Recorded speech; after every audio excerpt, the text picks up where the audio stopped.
வணக்கம். எல்லாம் வல்ல மூகாம்பிகையினுடைய அருளோடு இன்றைய சிந்தனைகள்.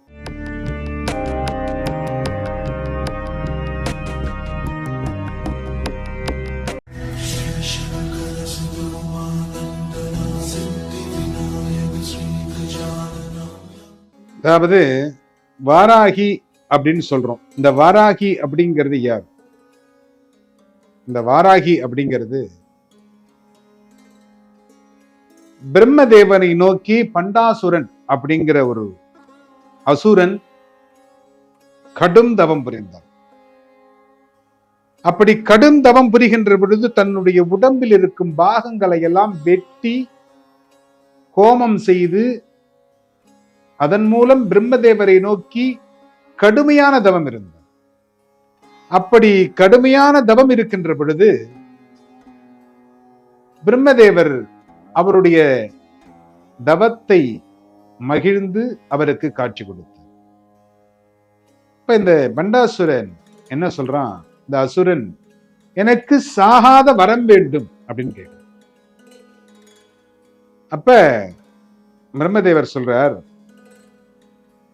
உலக நீதி அப்படின்னு ஒண்ணு இருக்கு, காலை மாலை அப்படின்னு ஒண்ணு இருக்கு, இரவு பகல், இதெல்லாம் நீதி.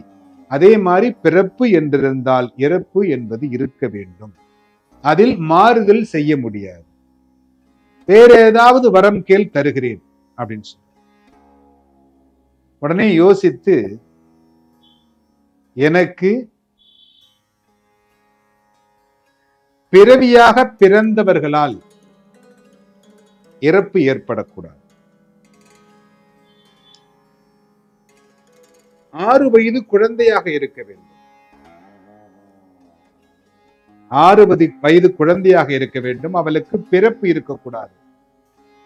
அப்படி இருப்பவள் தான் என்னை சம்ஹாரம் செய்யலாம் அப்படின்னு ஒரு வரம். பிறப்புன்னு இருந்தா, பிறப்பு அப்படின்றது இருந்தா தானே உங்களுக்கு 6 வயசு வரைக்கும் பார்க்க முடியும். வரம் வாங்கி எல்லா லோகங்களையும் தன்னுடைய காலுக்கு கீழ் கொண்டு வர வேண்டும் அப்படின்னு நினைச்சு அசுரர்கள் எல்லாரும் சேர்ந்து தேவர்களை எல்லாம் அடிக்கிறாங்க. அப்ப இந்திரன் முதலான தேவர்கள் நேரா மகாவிஷ்ணுட்ட போய் மகாவிஷ்ணுவை பிரார்த்தனை செய்கிறார்கள்.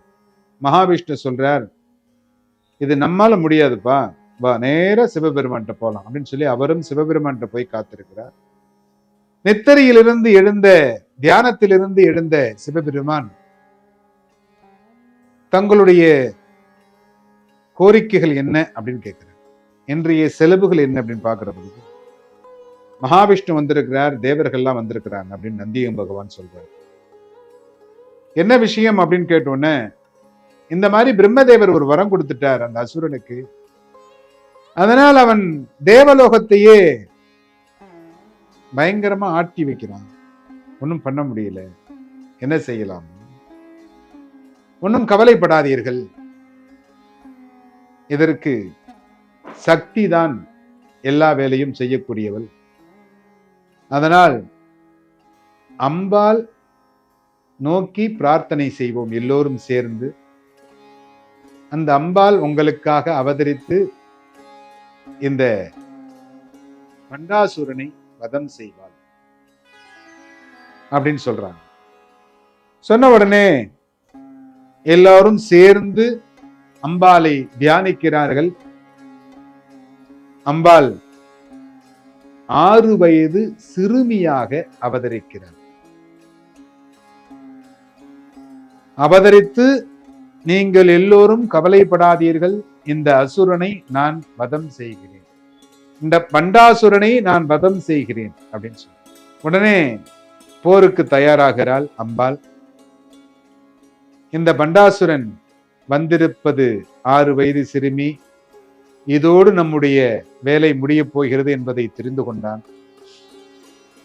உடனே தன்னுடைய கையில் இருந்து ஒரு அசுரனை உருவாக்கி, இவனை கொன்று விட்டு வா, என்னிடம் போர் செய்யலாம் என்று அம்பாள் இடத்திலே கூறுகிறார். உடனே அம்பாள் தன்னுடைய சக்தி எல்லாம் ஒன்றாக திரட்டி வாகை குழந்தையாக ஒரு குழந்தையை படைக்கிறார். அதுதான் வாராகி அம்மன். இந்த வாராகி அந்த அசுரனை சம்ஹாரம் செய்கிறார். முதலில் அம்பாளுடைய சக்தியிலிருந்து தோன்றியவள் தான் இந்த வாராகி அம்மன். அந்த குழந்தைக்கு பாலாம்பிகை அப்படின்னு பேர். பாலா திரிபுர சுந்தியாக அவதரித்து இந்த பண்டாசுரனை வதம் செய்வதற்காக போரில் முதலில் களம் இறக்கியவள் தான் வாராகி அம்மன். இது வாகை குழந்தை, வாகை அம்மன் அப்படின்னு கூட சொல்லுவாங்க. ஒரு நடிகர் கூட வாகைன்னு பேர் வச்சிருக்காரு. வாராகின்னு ஒரு பேர் வைக்கணும் அப்படின்னா அது வாகை. சில பேர் இந்த வாகைங்கிற பேரை தன்னுடைய பேர் கூட சேர்த்து வச்சுக்குவாங்க.